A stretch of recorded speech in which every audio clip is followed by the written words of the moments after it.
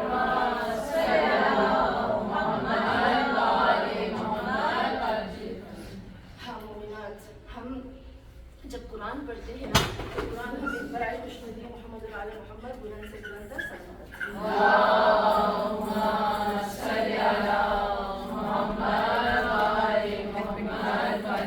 قرآن ہمیں سب سے بڑی طاقت دیتا ہے۔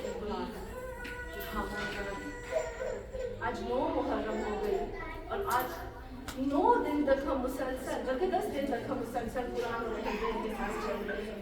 یقیناً ہماری مجلس میں امام مہدی آخر الزمان ضرور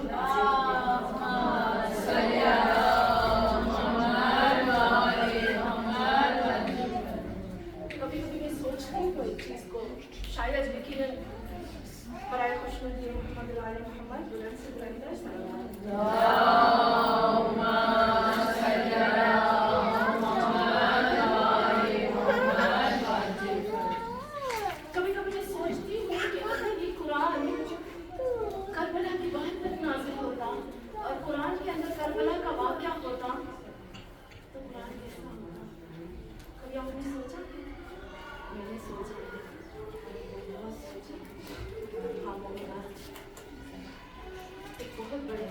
بتاتے ہیں کہ جب قرآن کو اللہ نے سوچا کہ زمین پہ نازل کرے، جب خدا نے چاہا کہ قرآن کو زمین پہ نازل کرے تو پتہ ہے کیا ہوا تھا؟ قرآن کی کچھ آیتیں، کچھ سورے کچھ کے حساب سے ملتا ہے، کچھ سورے اور کچھ کے مطابق ملتا ہے کچھ آیتیں، ان میں سے آیت الکرسی، سورہ بقرہ کی آخری آیتیں اور سورہ حمد اور کچھ سورے۔ جب میرے اللہ نے چاہا زمین پر قرآن کا نزول ہو، کیونکہ قرآن جو تھا اس وقت لوح محفوظ میں محفوظ تھا، مکنون تھا، میرے رب کے پاس تھا، تو وہ ساری سورے، پورے قرآن کی آیتیں سورے آتی ہیں کچھ خاص آیتوں کے پاس اور کچھ خاص سوروں کے پاس، یہ احادیث میں موجود ہے اور میں چاہتی ہوں کہ اس پہ ہم کام بھی کریں۔ وہ آتی ہے اور کیا کہتی ہیں آ کر ان سوروں سے کہ جاؤ خدا کے پاس اور ان خدا کے پاس جاؤ اور ان سے کہو کہ اے اللہ تو ہمیں کہاں بھیج رہا ہے۔ مجھے جب میں یہ پڑھ رہی تھی نا تو مجھے کچھ ہو رہا تھا۔ تاریخ روایات میں ملتا ہے، میرے محمد صلی اللہ علیہ وسلم ارشاد فرماتے ہیں کہ وہ ساری کی ساری یعنی آیت الکرسی کچھ کے مطابق، سارا قرآن کچھ کے مطابق، آیت الکرسی، سورہ بقرہ کی آخری آیتیں اور سورہ حمد یہ آیتیں آتی ہیں اللہ کے عرش کو پکڑ کر اور عرش کو ہلا کے کہتی ہیں اے اللہ ہم نے سنا کہ تم ہمیں زمین پہ بھیج رہے ہو، تم ہمیں انسانوں پہ بھیج رہے ہو، اے اللہ یہ انسان ہمارا حق ادا نہیں کریں گے، اے اللہ یہ انسان ہمیں ضائع کر دیں گے، اے اللہ یہ انسان اپنی لڑائیوں میں ہمیں استعمال کریں گے، اے اللہ یہ انسان ہمیں ٹکڑے ٹکڑے کر دیں گے، اے اللہ یہ ریزہ ریزہ کر دیں گے، اے اللہ یہ ہمیں دنیاوی بنا دیں گے، اے اللہ تو ہمیں ان پہ نازل نہ کر۔ مل کے گئی تھی قرآن کی فریاد ہے۔ قرآن اللہ نے کیا کہا؟ نہیں نہیں نہیں، تم لوگوں کو فقط وہ لوگ لیں گے جو میرے محب، تمہیں مومنین لیں گے، تمہیں متقین لیں گے، تمہیں نورانی لوگ لیں گے۔ قرآن کی آیت ہے لا یمسہ الا المطہرون، تمہیں پاک لوگوں کے علاوہ کوئی نہیں لے پائیں گے، وہ لوگ تمہارا حق ضائع نہیں کریں گے۔ اللہ نے ان کو اٹھایا۔ ہاں مومنات وہ قرآن آیا یہاں پر ایک بہت بڑے علماء کہتے ہیں، اہل سنت ہے، اہل تشیع کے کہتے ہیں کہ اگر رہتی دنیا تک سر آدم سے لے کر خاتم تک جتنے بھی جیسے کہتے ہیں نا سلمان، ابو ذر اور اتنے بڑے بڑے مفسر بیچ کر میں آتی ہوں کربلا کی طرف آہستہ آہستہ، میں بتانا چاہتی ہوں کہ اگر کربلا کا واقعہ قرآن میں ہوتا تو قرآن کی کیا حالت ہوتی، ان لوگوں کی کیا حالت ہوتی۔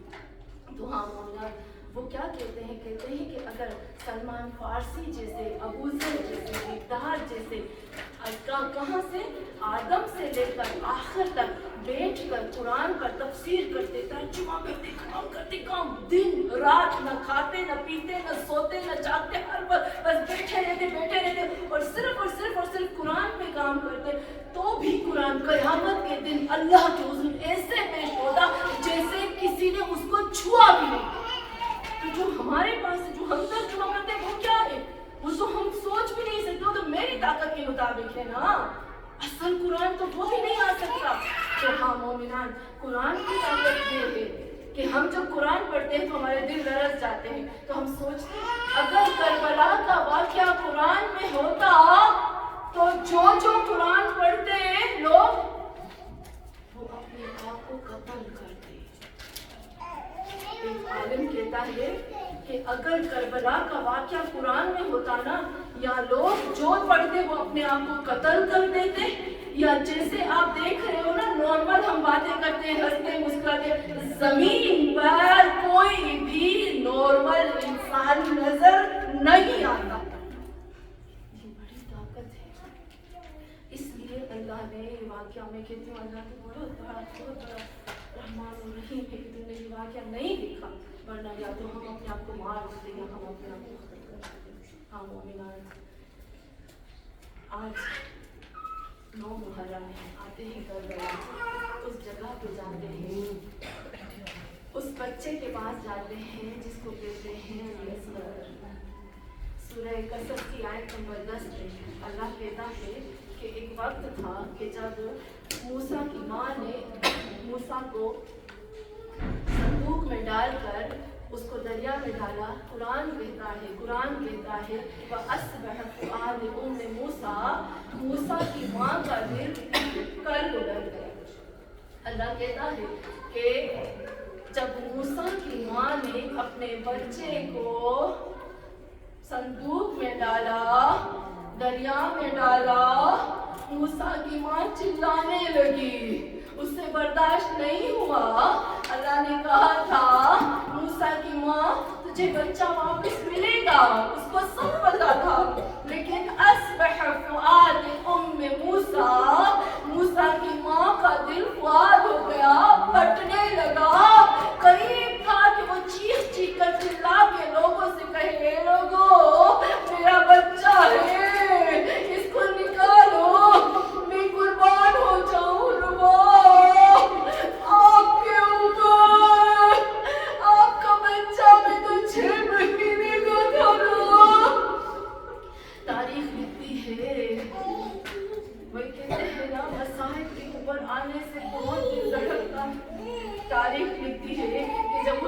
نے کہا تھا نا حل میں نازل ینصرنا، تو خیمے میں ایک بچہ تھا جو جھولے میں تھا، حسین کی آواز سن کے جھولے سے آ گیا باہر، جھولے سے گر گیا، اور حسین جب خیمے میں آتے ہیں نا اس بچے کو ہاتھ میں لیتے ہیں، ہر بار جب پانی پلانے کے لیے گئے تو جب پانی پلانے کے لیے گئے نا اور لڑکیوں سے کہا اس کو پانی پلاؤ، پانی تو نہ ملا لیکن تیر ضرور مارا گیا۔ ہاں زاداران امام، کہاں سے شروع کروں مسائل قربا؟ ہاں زاداران امام، جب امام نے ہاتھ میں بلند کیا اور ایک بڑا سا تیر آتا ہے اور علی اصغر کے گلے میں رکھنا ہے، حسین کے ہاتھ میں علی اصغر، ارے بڑا سا تیر جو شکاریوں کو مارا جاتا ہے گلے میں لگا، گلاس میں کا ڈھل پڑا، حسین کو سمجھ نہیں آ رہی کہ کیسے میں اس کو خیمے میں لے جاؤں۔ ایک عالم کہتے ہیں کہ جب آپ اپنے بچے کو بھیجتے ہو نا باہر کہ اپنے باپ کے ساتھ جاؤ یا ہاسپٹل جاؤ یا کہیں جاؤ، تو بچہ جب آتا ہے نا تو ماں اس کے لیے چیزوں کو تیار کرتی ہے، رباب جھولا تیار کرتی ہے، بستر تیار کرتی ہے۔ حسین کو ہمت نہیں ہو رہی کہ خیمے میں اصغر کو لے کر آئے۔ ایک روایت میں ملتا ہے حسین خیمے کے پیچھے چل رہے، پھر خیمے کے دروازے میں، پھر خیمے کے پیچھے چل، ماں کو کیسے پتا ہے تیرا اصغر نہ رہا؟ ہاں زاداران امام، میں چاہتی ہوں تھوڑے سے آج مسائل زیادہ پڑھوں کہ کیونکہ وقت کا امام مہدی آ گئے ہوں گے نا، امام ہم آ گئے ہو نا، امام مہدی ہم سے پرسہ لے لو نا، ہم گناہگاروں سے پرسہ لینے آ جاؤ۔ ہاں زاداران امام، امام حسین نے ہمت پکڑی، جس طرح سے عباس کے بارے میں پکڑی تھی نا، جس طرح سے مرچی نکالتے ہوئے اکبر کے بارے میں پکڑی تھی نا، جس طرح سے قاسم کے ٹکڑے اٹھاتے ہوئے پکڑی، ہمت پکڑی، خیمے میں آئے، انداز حسین دیکھو، ارے قربان ہو پر حسین کو، کیا کرتے ہیں حسین؟ ابا کو لیتے ہیں، اصغر کے اوپر ڈالتے ہیں، رباب کے سامنے آتے ہیں، کیا کہتے ہیں رباب؟ مجھے جانتی ہو میں کون ہوں، میرے مولا میں قربان ہو جاؤں، ایک ماں کو کس طرح سے دلاسا دے رہا ہے۔ رباب نے نہیں کہا میرے شوہر ہو، میرے بچوں کے باپ ہو، جب رباب نے کہا نا آپ میرے امام ہو، حسین نے آواز آئی، اصغر دیا، رباب بولی، ارے ابارے میرے چھوٹے اصغر، ارے تیرے جیسے ڈر کیے جاتے ہیں، زمین میں بیٹھی بال سفید ہو گئے۔ ہاں زاداران امام، میں مسائل پڑھوں گی تھوڑا سا جب غم میں، جب رونا آ جائے نا دعا کریں گے، مائیں ہیں نا مائیں، سب مائیں دعا کریں گے، اے اللہ اٹھے ہوئے ہاتھوں کو کبھی واپس نہیں لوٹاتا، تو خود کے مجھے شرم آتی ہے جب میرے بندے کے ہاتھ میری طرف اٹھتے ہیں اور میں اس کو خالی لوٹاؤں، لیکن جب تجھے ہم حسین کے آنسو پیش کر کے تجھ سے دعا مانگیں گے، زہرا پاس میں ہوگی، مہدی پاس میں ہوگی، ہمارے آنسو نکلیں گے، وہ دعا نکلے گی تو کیسے رد ہوئے۔ ہاں زاداران گزر گیا۔